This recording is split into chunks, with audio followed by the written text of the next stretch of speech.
अचलपूरचे आमदार बच्चू कडू यांनी त्याच्या जीवाला धोका असल्याचे पत्र पोलीस अधीक्षकांना दिले आहे। निवडणूक झाल्यानंतर मतदान झाल्यानंतर आमच्या इथं चांदूर बाजारला पाटलाचा हॉटेल आहे, ते फेमस आहे। तिथे 4-5 जण होते आणि त्याच्यात कार्यकर्ता होता आणि कार्यकर्त्यांना काही गोष्ट की इसका गेम करना है अपने को, आणि त्याच्यानंतर मग परत वळायला असा एक प्रसंग घडला। आणि त्याच्या निवडणुकीच्या दरम्यानमध्ये आणि आत्तापर्यंतही सातत्यानं बच्चू कडूचा अपघात झाला असे फोन कार्यकर्त्याला येतं आणि त्याच्यामुळे आम्ही ते पत्र दिले। आमदार बच्चू कडू यांच्या या पत्रामुळे खळबळ उडाली असून त्याच्या संदर्भात अनेक अफवा देखील पसरवल्या जात आहे।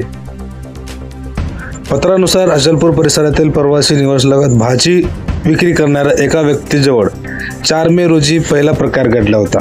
दुचाकीवरून एक व्यक्ती तोंडाला रुमाल बांधून आला होता। सदर व्यक्तीने आपण मुख्यमंत्री एकनाथ शिंदे यांच्या कट्टर कार्यकर्ता असून गडचिरोली येथून आलो आहे, मी बच्चू कडूला संपवणार असे सांगितल्याचे कडू याच्या पत्रात नमूद आहे।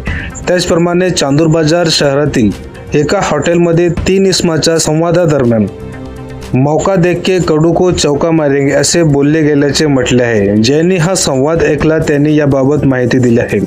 सध्या जी काही राजकीय वातावरण आहे त्यामुळे माझ्या जीवाला धोका असल्याचे जाणवत असून या दोन्ही प्रकरणाची सखोल चौकशी करावी अशी मागणी बच्चू कडू यांनी पोलीस अधीक्षकांकडे केली आहे।